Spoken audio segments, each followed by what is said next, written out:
I'm the gig geezer in Wood Lane. And when I'm out there doing my gig hustle, I'm out there to make some money. I want to help you maximize your gig hustle.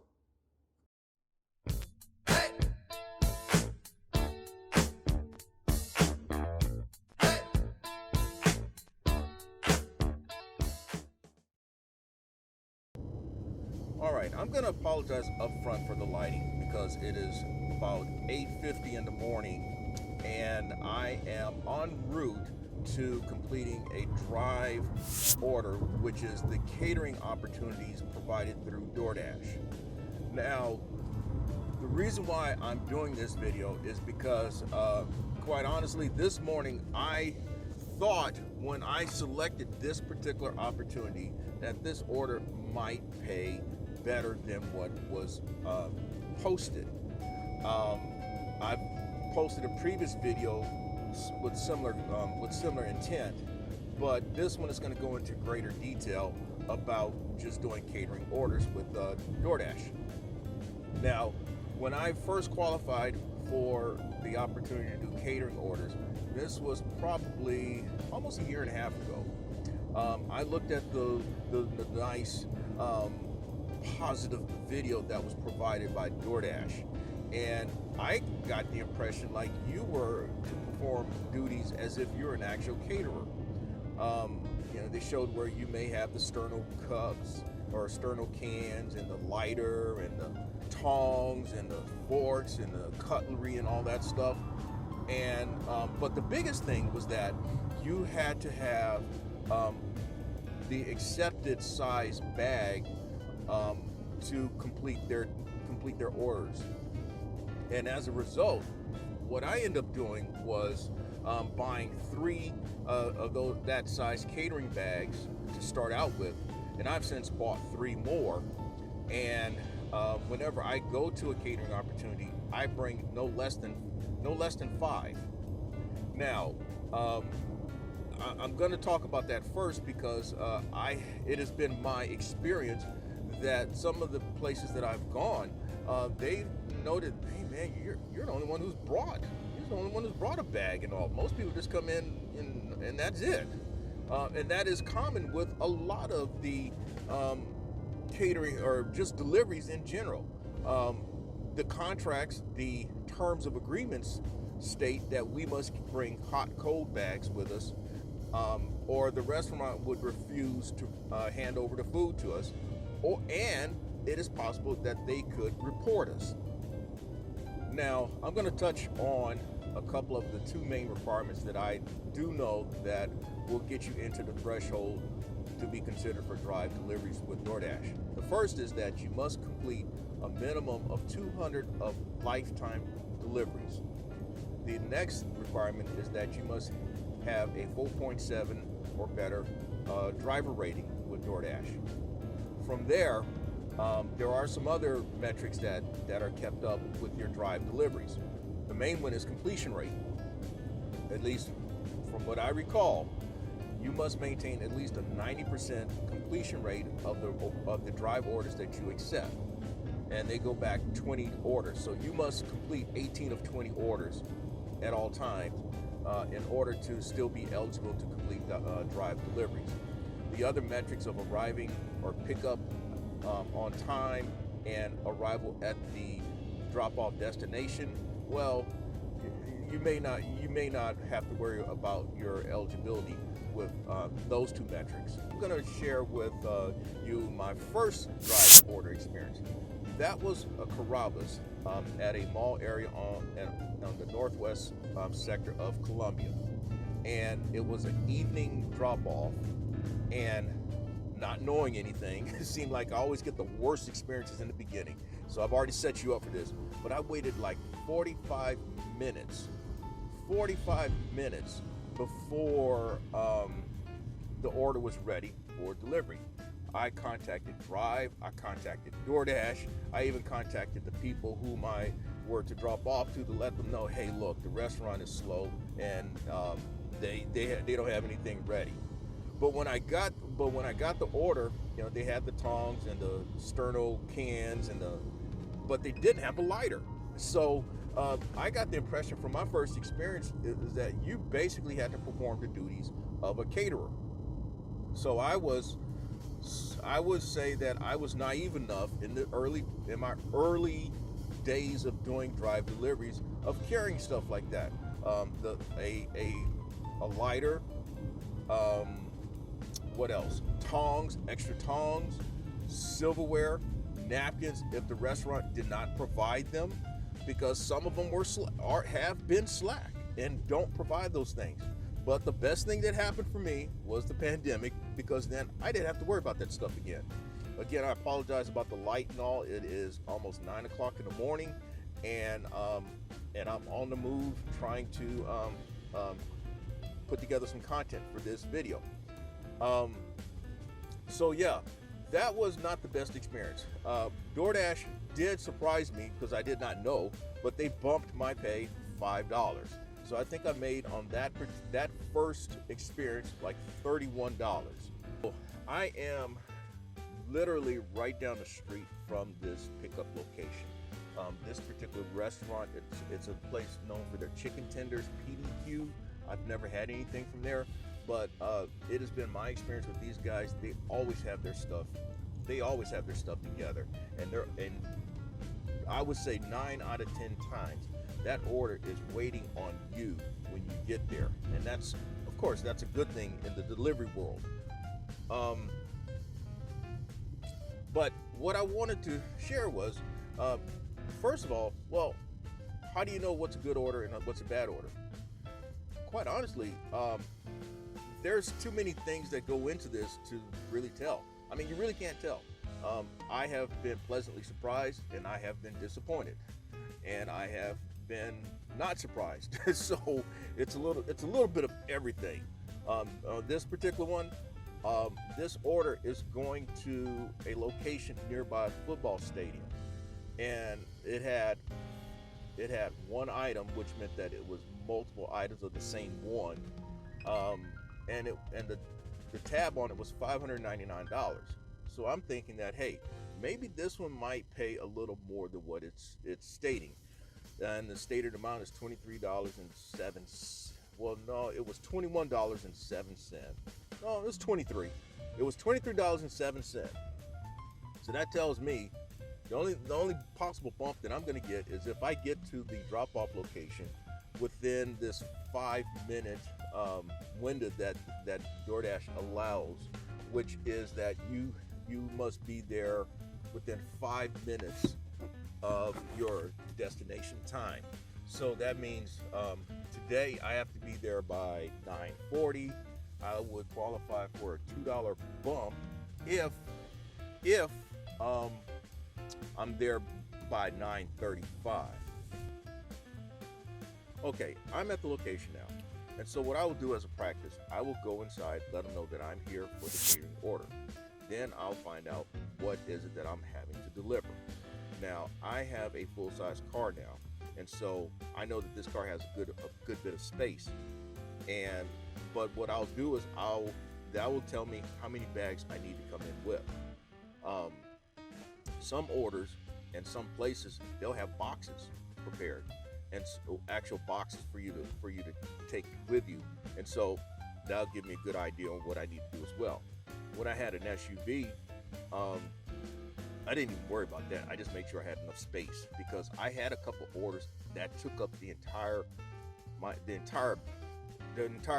area that I had for the SUV. And in one of the situations, the order paid really nice. In the other situation, the order was a disappointment. And that leads me to the actual pay. I mean, look, we're all in this for money. And so the thing about the catering orders, they are an opportunity to earn extra money in your daily hustle. Well, first thing is drive orders are available to the general population at 8 o'clock in the evening. We also have an early availability opportunity, and that's for those who are considered priority drivers, and that's the category that I've been in since the beginning. And so I get a couple hours jump on everyone, and so I can decide whether I want to get one or not. Well, obviously, you'll see that, as you can tell, I have completed only 51 drive deliveries in the past year and a half plus. I've been rather selective about it because what's happened is that a lot of them don't pay. They're basically glorified regular pickups, and so it's not really been worth my while to even entertain the option. The other thing is that when you do enough of them, you kind of know which places that you really want to consider. Like today, there is a place that I have delivered 3 times to that location, and once the tip was quite nice, at least in relation to the order, and the other 2, it was a nominal. I wouldn't even call it nominal. It was a $5 tip on top of the order, and so it paid a grand total, I believe, $26.07. And in one of the situations, I didn't even qualify for the on-time bonus. Now, I mentioned about the on-time bonus. That is kind of, I've never really kind of figured out that. So if I get the on-time bonus, fine. If I don't, fine. The one thing that you can count on in most situations with DoorDash is if the caterer takes more than 30 minutes to have the order ready for delivery, you will qualify for a $5 bump in pay. So, again, how can you tell if one's going to pay well? I'm going to say that you just have to rely on your instincts. When you do enough of them or you see enough of them, you just got to rely on your instincts, because the examples in which I've been pleasantly surprised have occurred recently, and they both involved schools. One was an elementary school, and in fact, it was a pickup from this location, PDQ. It was $21.07. When I realized that it was an elementary school, that was my reaction, because I know that schools are schools, and you kind of set yourself up for not seeing anything extra. But I said, well, look, I've accepted the order. I'm going to go ahead and do it, and I'm going to do things as if it was a $100 tip. When you see some money, you get extra motivation to do things correctly. Well, I completed the order, and before I left, the lady said, "Oh, here." She handed me an envelope, and in the envelope was 2 $20 bills. So it went from a perfunctory $21 order to a $61 order, and a nice start to my day hustle. The other one, and I posted this in the video in which I earned over $300 in like 6.5 hours. It was to a high school, and the order posted paid $24.89. When I clicked confirm order, I was beyond pleasantly surprised. As I mentioned in that other video, it had a $120 tip on top of it. So it paid $144.89. And because the restaurant did not have their act together and I had to wait over 30 minutes to mark the order as picked up, DoorDash kicked in another $5. So I made just south of $150 in that order. That was a nice bump in my day. Now, I also mentioned that there were some that I kind of expected once I marked the order as yes, I'm going to confirm order and all. It turned out to be a nice paying order. Usually the ones that really go according to what you really think may happen, they're going to pay in the $40 to $80 range. At least that's been my experience. Now, I am going to share, while I'm at it, one of my oddest experiences. And that was at the restaurant where I made my first catering pickup. And at that place, what had happened was, when I arrived there, the lady told me, and she profusely apologized, that they did not have everything ready. In fact, when she found out they did not have everything ready, she said, "I quit." I mean, she literally quit on the spot. She had a few other words to go with it. She got her purse, she was wiping tears from her face and all, and walked out. The reason being, she put in the order the day before, telling them what was needed to be done. And time after time again, that place is known for missing items with the catering order. In fact, it's happened other times when I've delivered from there.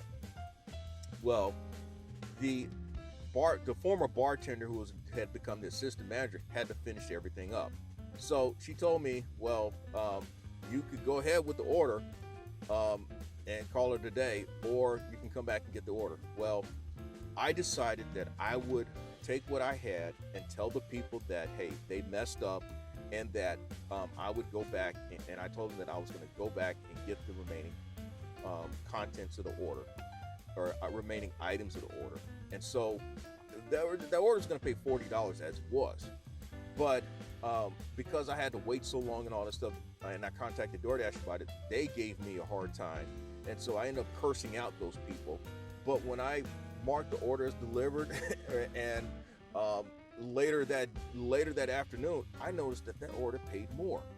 Well, come to find out, the lady who was my contact person upon arrival, she contacted DoorDash and insisted that they added an additional tip to the order.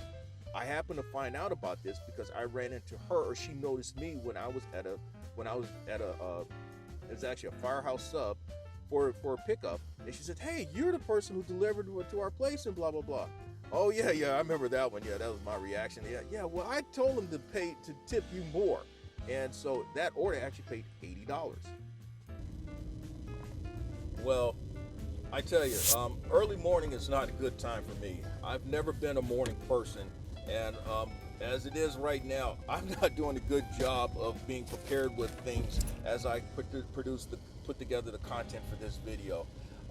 You may notice a difference in the sound quality at this juncture because I've finally remembered to hook up my microphone to my phone to improve the sound quality. But that said, I'm leaving. I just left the restaurant. Actually, I showed up there at 9:04, but for whatever reason, I did not mark myself as arrived at 9:04, and so it's about 9:25. Fortunately, the place that I'm going to is literally about 5 to 6 minutes away, which will, according to the rating metrics, should mark me acknowledged as arrived on time. But once inside, there were 5 bags waiting on me, and those 5 bags required me using 4 of my hot cold bags. Remember, I mentioned that I have 5 with me, and I own 6 overall. But typically, I have 5 hot cold bags with me at all times, and I have 4 cup holders. The cup holders rarely are needed on these drive orders because mostly they are food items and food tray items and things like that.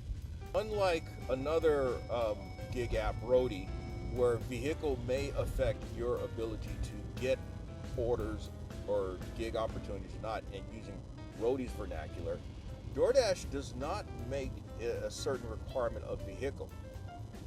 You can use a bicycle or a motorcycle or whatever gets you around, basically. But I have found that it would help if you had the right vehicle, the right type of vehicle for catering orders.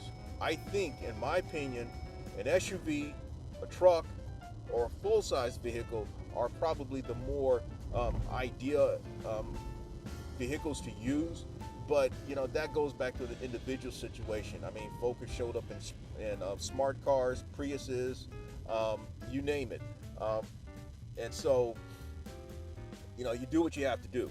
I just try to make it work, and that's an individual thing. So no judgment there. I'm just pointing out. I think it's been my experience having a full-size vehicle like the one that I have, or an SUV, or pickup or truck with a satisfactory sized bed, I think are more conducive for catering orders. This particular day, with this particular order, things haven't gone really the way they should. I should have paid attention to the directions in which it told me where to go. I actually stopped at this apartment complex that was right down the street from the actual drop-off location. So I'm curious to know whether I'm still going to qualify for the extra $2 that was involved with this order or not. But I am at the location, and of course, guess what? It's a gated entry. With this particular order, it paid $23.05. I did not get there, at least I did not mark myself as arrived on time, and apparently according to the app, I did not get here on time. I got here at 9:35, and apparently it is 5 minutes before at the actual arrival time. Well, I've not always been all that good about, as I mentioned, figuring out the metrics to that. So, yeah, so that's an experience on this one. This was not as rosy of a one as the last one that I did, where I got $149.89. Sometimes it is what it is, and that's where it was with this one. Thank you for checking out this segment of the Gig Geezer. Hopefully the content I've provided in this segment will be of help in your gig hustle. Hey, click that subscribe button so that you can receive notifications of future Gig Geezer segments. Also, hit that like button. And if you have any questions or you'd like to pass useful information on to the Gig Geezer, you can email me at giggeezer3.5@gmail.com. Until next time, I'm Inwood Lane, and may your hustle continue.